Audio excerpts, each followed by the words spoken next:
Good evening, and here we are for our Monday night bulletin. I'm Jerome Paul Sonko with Winnie Wins and Akochi on for the sign language interpretation. But first, a look at our top stories. In the bulletin tonight, shares vast dividends. Bank of Baroda has issued additional 12.5 billion shares to the Securities Exchange.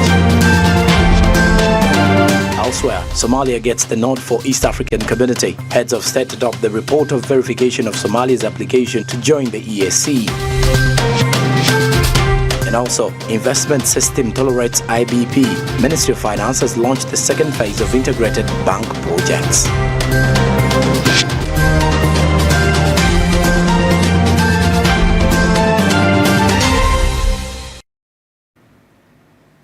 And now let's get right onto it. As the Securities Exchange welcomed bonus share issues by the Bank of Baroda to its shareholders, stakeholders have continued to assess the impact of macroeconomic factors on stock markets and broader market performance. Now, the interplay between government operations, investor confidence, and financial market performance remains a topic of utmost importance for economists and market participants alike. We have more details as shares vast dividends. Bank of Baroda has today listed an additional 12.5 billion shares on the Securities Exchange as bonus shares for shareholders. The move has come just 3 months after the Finance Minister, Honorable Matia Kasaija, signed a statutory instrument which increased paid-up capital requirements from banks from 25 billion to 150 billion Ugandan shilling. By offering bonus shares, Bank of Baroda seeks to enhance shareholder value and encourage long-term investment in the company. Uganda Securities Exchange says that it's the pride of the long-term shareholders to realize capital gains and dividends. In terms of the market, liquidity increases as a result of more shares available in the market, but also the price discovery results in a reaction to the bonus issuance, which is a material event, and what that will result in is more trading on the exchange. And I must say that Bank of Baroda has also proposed a dividend of 2 shillings in addition for every share held for the year ended 2022, and I think we're told that this was approved by the central bank, and what that means is that there's an opportunity for investors to make a return in both dividends and capital gains. That is 5 additional bonus shares they have been issued, and for the bank it is a momentous occasion that we have complied the increase in bank's authorized capital norms as stipulated by Bank of Baroda Uganda Limited. We had time till 2024, but we have done it well before that in 2023 June itself. The announcement has caught the attention of market observers and economists, highlight the interconnectedness between the government's operations and the success of the stock exchange. Fred Muhumza emphasizes the role of macroeconomic factors in shaping the performance of financial markets. Because once the price goes up, then you know everybody is buying in that company. It gives you a feel that that company is doing well. If the company is doing badly, then people will want to get out. So you'll see the price going down. So that's the first thing that stock exchange prices give the impression to the investors out there in their sitting rooms, out there on their phones, to see where should I put my 2 million, where should I put my 2 billion. Now the growth of those companies is largely dependent on the macroeconomics.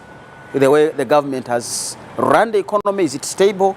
Is it allowing companies to thrive? But also the other part of the macroeconomics is the government borrowing. So as I've said, if I have my 2 billion, I wanted to go and invest it in Jomai, I want to go and invest it in New Vision. What is the return on New Vision? I'm looking at the dividend. So if New Vision is promising me that we shall give you 50 shillings per share, what is that out of my 2 billion? The success of stock exchange is closely tied to the performance of the listed companies. Investors, brokers, and dealers show a strong preference for reputable companies that garner the significant interest, especially during the initial public offerings, IPOs. These companies with a solid reputation and high demand for their shares play a vital role in driving the overall performance of the stock exchange. So your stock is able to trade a lot more on the market. Now, the ability of companies such as Umeme paying a dividend, we saw its stock price rise from about 240 shillings to about 440 shillings as a result of the 63 shilling dividend I take that they are going to pay out. We've seen the stock price of Stanbic increase with the, I think it's 3.6 shillings dividend that they're paying out to investors who will be on the register. That businesses thrive and the people see them. I've seen Ugandans invest in Nairobi, invest in Dubai, invest in London. Why can't they invest here? Because they are comparing how is the business environment, which has a lot to do with the way the macroeconomics is working. But also directly is the macroeconomic policy competing with the private sector that want to list. Now Baroda has listed. Who is going to buy a Baroda share where maybe they will give you 2 shillings per share as a dividend, when you could have put the same money into a government bond which is going to give you 12%, 18%. Today, Bank of Baroda issued bonus shares to their existing shareholders in a ratio of 5:1. They met the target of Bank of Uganda from increasing 25 billion to 150 billion Ugandan shillings, of course, meeting the minimum capital set by Bank of Uganda.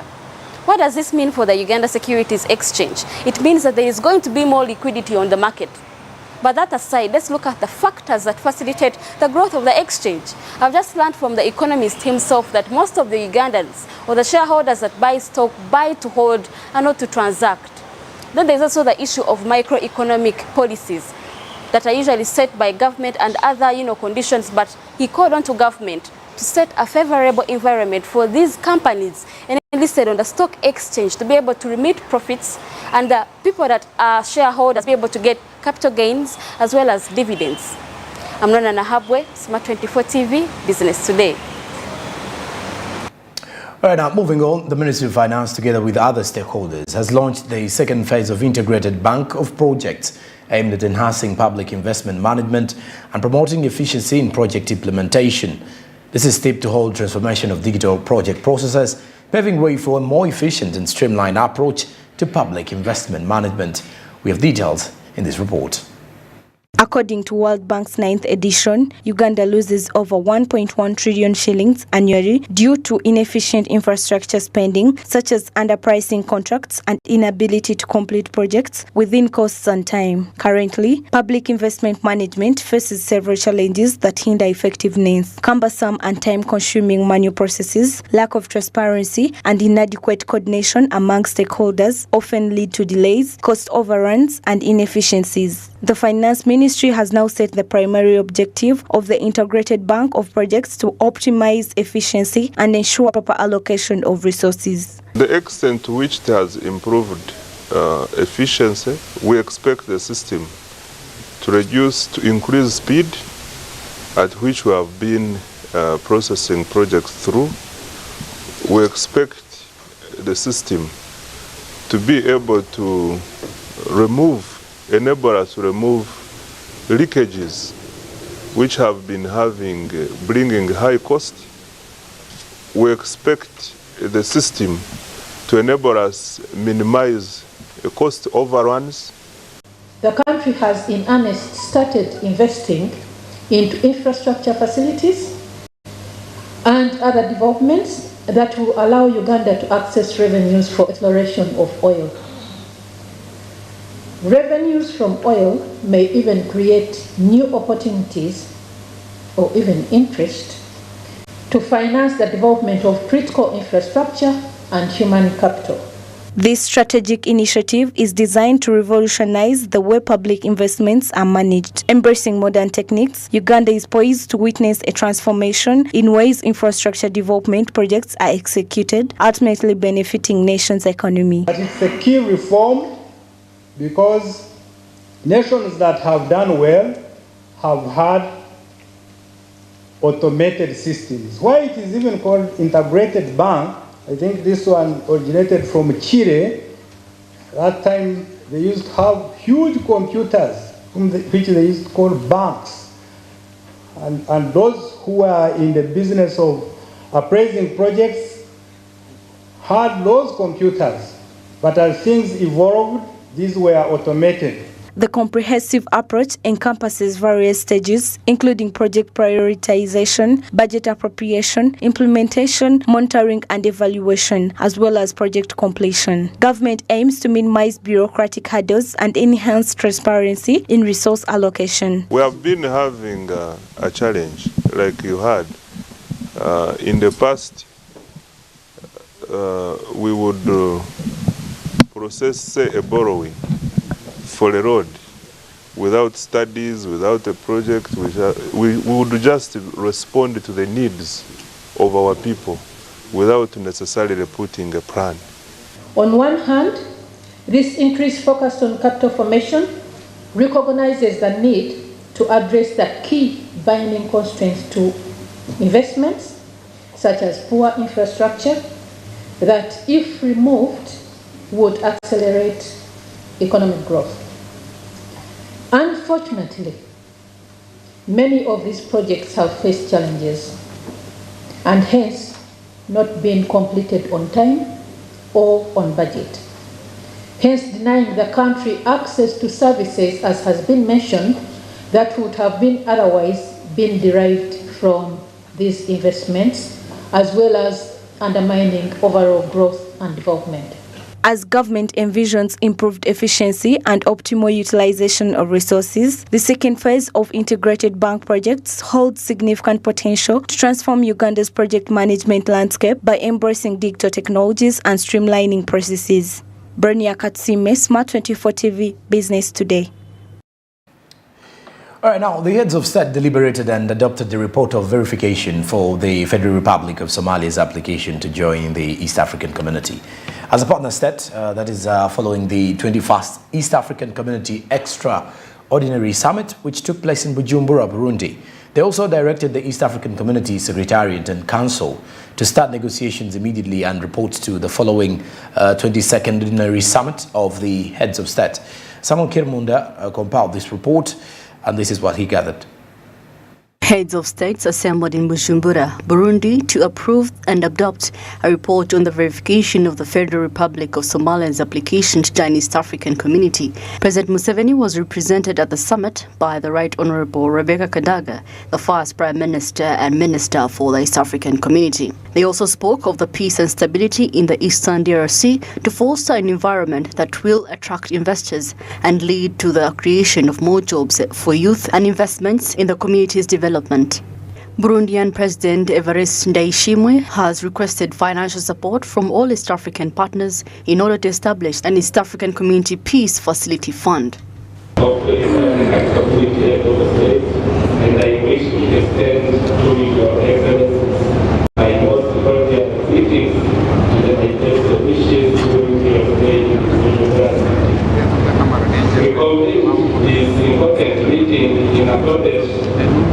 Article 11.3 of the Treaty for the Establishment of East African Community, which says that it is the responsibility of the Summit of East African Community heads of state to constantly review the state of peace and security within the community and then make a decision and provide the details. The East African Community has greatly invested in sustainable development, peace and stability in the region. Many actions have been already taken and the strong determination built. The ESC Secretariat and Council was also given a go-ahead by the heads of state to start talks with Somalia after the Federal Republic of Somalia's application to become an associate member of the East African Community had been verified.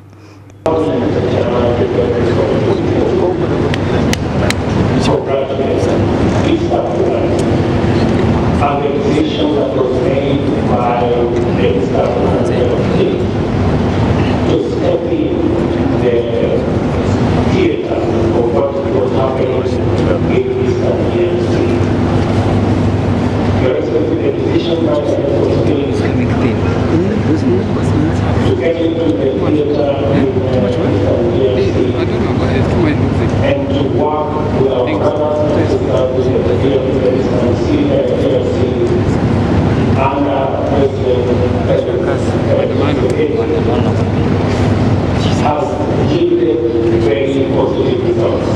today we have a full.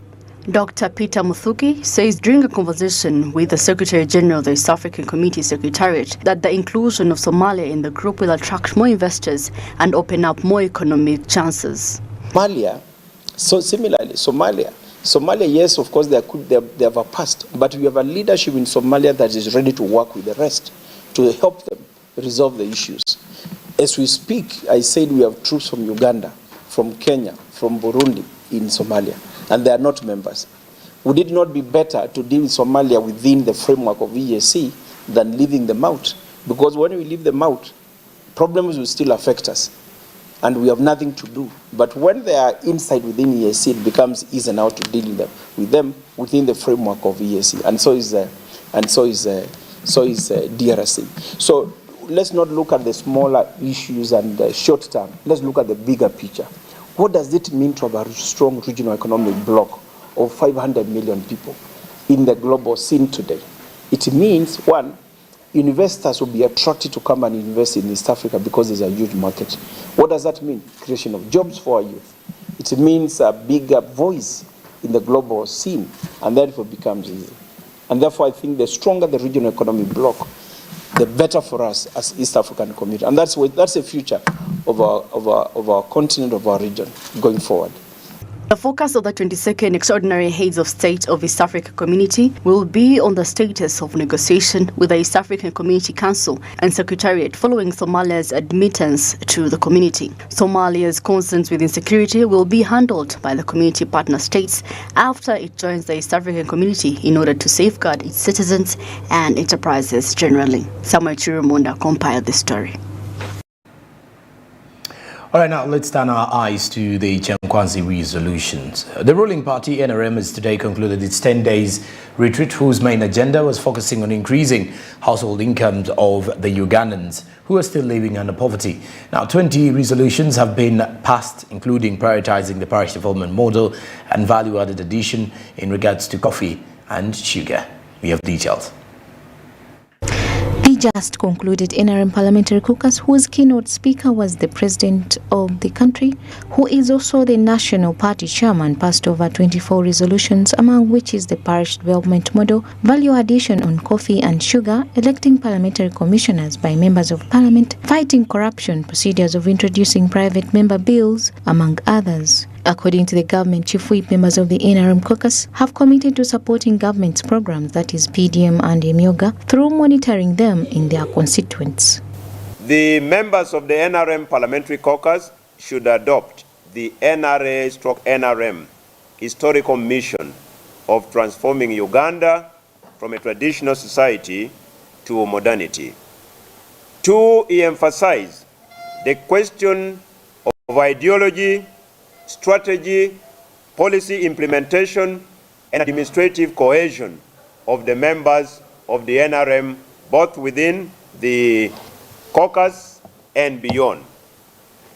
3, he emphasized the role of leaders in actively mobilizing, participating, popularizing, and monitoring the 2 NRM flagship programs, that is EMYOGA and PDM, because under EMYOGA, 1.2 billion shillings has been injected. On value addition of coffee and sugar, Hamson Obua says, oftentimes Ugandans have not benefited from their produce, and the president intends to initiate value addition on coffee and sugar in Uganda. The caucus shall maintain a special focus on and maximally support value addition on the production, processing, etc. of commodities, including coffee, sugar, etc. That is all inclusive, like the movement system. According to the NRM legislators, they've always wanted to elect their own parliamentary commissioners, and the retreat has been an avenue for them to effect this starting from December this year. Previously, we've been having commissioners who have been elected. For those of you who have been here longer know that it's been a norm of parliament. The new of us who came, we never had a chance to test that. because we came after amendments were made that commissioners have to be recommended by the Central Executive Committee and the other side by the political parties. So how they become commissioners is via the top organs of the party. So we looked at the laws and we saw there's a missing gap of some of us, like who are just new entrants, who would love to participate in this process, like we participated in the process of voting for speakership. On the issue of parish development model, legislators are pleased with the repayment period that has been given to the beneficiaries of 2 to 3 years, since most of them had started worrying about it. Members also approved the proposal by His Excellency the President that recoveries under the PDM shall be due after 24 months, and the payments shall be effected up to 36 months. And this was anchored on the fact that from the zonal tours of the President, where he has been to Acholi, West Nile, and Greater Masaka, there has been concerns around the repayment period. We work together with our people down there, those we represent, to make sure parish model succeeds. And by doing so, more money has been put in the parish model, around 1.3 trillion, to make sure parish model fixes, because it's the only safety pin that we have for this country. So it was a resolution and we all agreed to go on the ground. The NRM has agreed to meet occasionally to discuss and debate on the next financial year budget before government introduces it on the floor of Parliament. Samlanifa, Smart 24 TV, Business Today. And now 34,400 tons of fertilizer have been donated. This is a significant boost to Kenya's agricultural sector. Russia has donated a staggering 34,400 tons of fertilizers to the Republic of Kenya. Now, this timely contribution comes as the country witnesses a remarkable rise in fertilizer uptake, with the latest statistics revealing a demand of 2.8 million bags. Naim Mutumba has details. Recent data reveals that Kenya's demand for fertilizers has reached an impressive 2.8 million bags, highlighting the crucial role these agricultural inputs play in boosting crop yields and ensuring food security. The fertilizer donation will significantly contribute to addressing the high cost of fertilizers, which often poses a barrier for small-scale farmers. By replenishing essential nutrients in the soil, these fertilizers will enhance soil fertility, leading to improved plant growth, increased crop yields, and ultimately higher incomes for farmers. According to the Russian fertilizer producer Urakali Group, the aim is to prevent crop loss and the spread of famine amid global economic and food security crisis and shield millions of people from the threat of starvation. After which, those fertilizers will be blended according or reformulated according to the Kenyan standards and then distributed among the farmers. We believe that it is a major effort to address the issue of hunger and malnutrition. With the arrival of these fertilizers, the Kenyan government, in collaboration with local agriculture agencies, will work diligently to ensure their fair and efficient distribution to the farmers who need them most. By doing so, they aim to maximize positive impact on agricultural productivity, rural livelihoods, and food security in the country. The donation includes potash, urea, and NPK. According to Honorable Inturi, a portion of the fertilizer would be granulated and bagged at a cost of use in Kenya. The 34,400 tons are expected to yield a total of 100,200 tons of reformed fertilizer. I am now focusing on how to manage post-harvest losses, on how to manage storage of our grain, so that the good work that has gone and the good yield that we expect out of the application of the fertilizer subsidy program and the support that is coming from other partners who wish Kenya well. Those efforts should never go to waste, and that is why I am assuring the country that we want to get to a level where we will be able to be food secure And we'll only be able to get there with the participation of the good people of Kenya and everyone, because if we were how to participate, we won't be able to significantly bring down the budget, food budget in deficit in the country. The government's fertilizer subsidy program has resulted in a reduction in fertilizer prices from 7,000 Kenyan shillings to 3,500 Kenyan shillings per bag. Supported agriculture value chains are projected to generate wealth and jobs, resulting in lower living costs. Farmers from 34 counties have redeemed 2.8 million bags of planting and top-dressing fertilizer through outlets owned by the Kenya National Trading Corporation and the National Cereals and Produce Board since the program's inception. Naomi Mtumba, Smart 24 TV, Business Today. All right, now we do go in for a short commercial break. When we return, we have more reports coming in our bulletin.